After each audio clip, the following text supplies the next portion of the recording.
Syekh Abdurrahman Al-Juzairi, Fikih 4 Madhab, Jilid 1, Pustaka Al-Kautsar. Fikih adalah sebuah disiplin ilmu yang sangat luas, sebab satu masalah dalam fikih bisa berkembang dan bercabang hingga menjadi banyak. Mempelajari banyak pandangan ulama seputar masalah fikih tentu tidak dimaksudkan untuk membangun perbedaan di antara umat Islam, tapi ia merupakan cara untuk memperkaya alternatif, terutama untuk konteks kekinian. Para ulama dahulu setelah menguasai ilmu Al-Quran dan Sunnah, maka ilmu fikihlah yang harus didalami. Bahkan, tradisi ini juga diturunkan kepada anak keturunan dan murid-murid mereka. Karena itulah, kita menemukan mereka merupakan generasi yang memahami agama ini dengan baik dan benar. Buku Fikih 4 Mazhab ini adalah salah satu buku fikih dalam 4 mazhab Ahlus Sunnah wal Jamaah, yaitu Hanafi, Asy-Syafi'i, Maliki, dan Hambali, yang ditulis oleh seorang ulama fikih terkemuka, Syekh Abdurrahman Al-Juzairi. Beliau menghadirkan beragam masalah fikih, lalu menguraikannya berdasarkan pandangan masing-masing mazhab seputar masalah tersebut. Salah satu tujuan penulisan buku ini, seperti yang dikemukakan oleh beliau sendiri, adalah untuk memudahkan belajar fikih.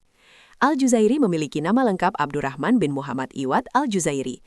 Beliau dilahirkan di Sandawil, Mesir, tahun 1299 Hijriah atau 1882 Masehi.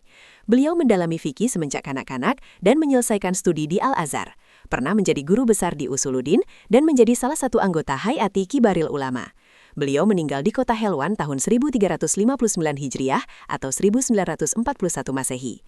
Puluhan buku sudah beliau tulis dan buku yang sedang Anda pegang ini adalah salah satunya, Jilid 1. Isi buku. Pengantar penerbit halaman 7 Romawi. Mukadimah halaman 1. Bab Toharoh.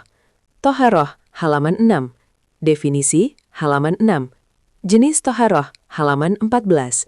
Jenis benda-benda yang suci halaman 16. Definisi najis dan benda-benda najis halaman 22. Najis yang dimaafkan halaman 32. Apa saja yang menghilangkan najis dan cara menghilangkannya halaman 38. Macam-macam air halaman 50. Definisi air suci mensucikan at-tahur halaman 50. Perbedaan air suci mensucikan dengan air suci at-tahir halaman 51. Hukum air suci dan mensucikan halaman 51. Kapan kesucian air tetap terjaga halaman 57. Air suci tidak mensucikan halaman 59. Macam-macam air suci tidak mensucikan halaman 59. Bagian ketiga dari jenis air halaman 66. Hukum air suci dan air najis halaman 69. Wudu halaman 73. Definisi wudu halaman 73. Hukum wudu halaman 73. Syarat-syarat wudu halaman 77. Fardu-fardu wudu halaman 82. Sunnah-sunnah wudu halaman 97. Definisi sunnah, mandub, dan mustahab halaman 97. Jumlah sunnah-sunnah dan mandubat dalam wudu halaman 99. Mandub, mustahab, dan istilah sejenisnya dalam wudu halaman 116. Hal-hal yang dimakruhkan ketika wudu halaman 121. Nawakid yang membatalkan wudu halaman 125. Istinja dan adab buang hajat halaman 141. Definisi istinja halaman 142. Hukum istinja halaman 142. Adab buang hajat halaman 146. Syarat sah istinja dan istijmar halaman 153. Tata cara toharoh bagi orang sakit beser dan sejenisnya halaman 159. Mandi halaman 166. Definisi mandi halaman 166. Faktor-faktor yang mewajibkan mandi halaman 167. Syarat-syarat mandi junub halaman 173. Hal-hal yang fardu dalam mandi halaman 174. Hal-hal yang disunahkan dan yang dimakruhkan saat mandi besar halaman 176. Hal-hal yang membuat mandi menjadi disunahkan atau dianjurkan halaman 180. Hal-hal yang diharamkan bagi orang yang sedang berhadas besar sebelum mandi halaman 185. Haid, halaman 191. Definisi haid, halaman 191. Jangka waktu masa haid, halaman 199. Jangka waktu masa bersih, halaman 202. Istihadoh, halaman 203. Nifas, halaman 207. Hal-hal yang diharamkan dalam masa haid dan nifas, halaman 210. Mengusap hufain, halaman 214. Definisi pengusapan hufain dan hukumnya, halaman 214. Ciri-ciri hufain, halaman 215.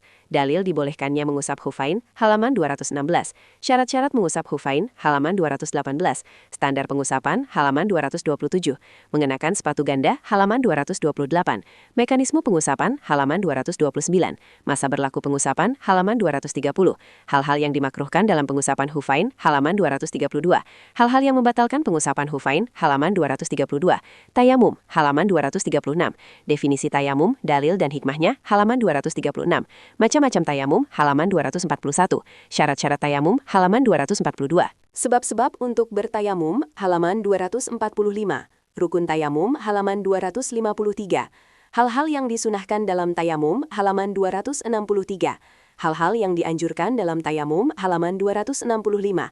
Hal-hal yang dimakruhkan dalam tayamum, halaman 267. Hal-hal yang membatalkan tayamum, halaman 267. Fakid toharoin, halaman 269. Toharoh bagi pengguna perban, halaman 271. Apa yang diwajibkan kepada pengguna perban, halaman 271. Syarat-syarat pengusapan perban, halaman 274. Hal-hal yang membatalkan pengusapan perban, halaman 276.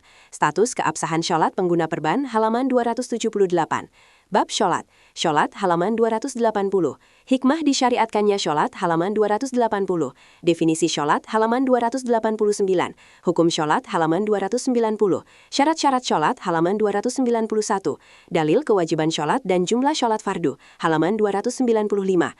Waktu-waktu untuk syolat fardu, halaman 298. Cara mengetahui waktu-waktu syolat, halaman 300. Waktu syolat zuhur, halaman 303. Waktu syolat asar, halaman 304. Waktu syolat maghrib dan isya, halaman 304. Waktu syolat subuh, halaman 306. Bersegera untuk melaksanakan syolat di awal waktu dan waktu terlarang untuk melaksanakan syolat, halaman 306.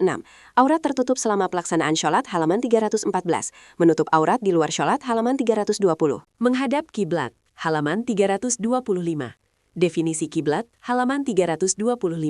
Dalil persyaratan menghadap kiblat, halaman 328. Bagaimana menentukan arah kiblat, halaman 329.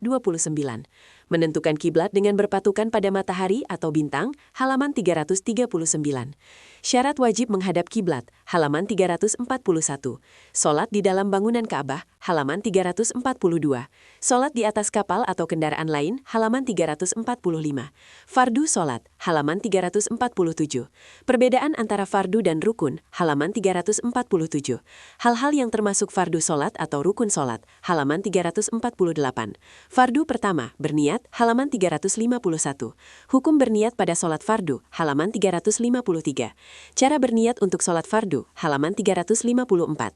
Menghayati niat di sepanjang pelaksanaan solat, halaman 358. Melafalkan niat, halaman 358. Memasukkan adaan dan kodaan dalam niat, halaman 359. Berniat untuk solat sunnah, halaman 360. Waktu untuk berniat, halaman 362.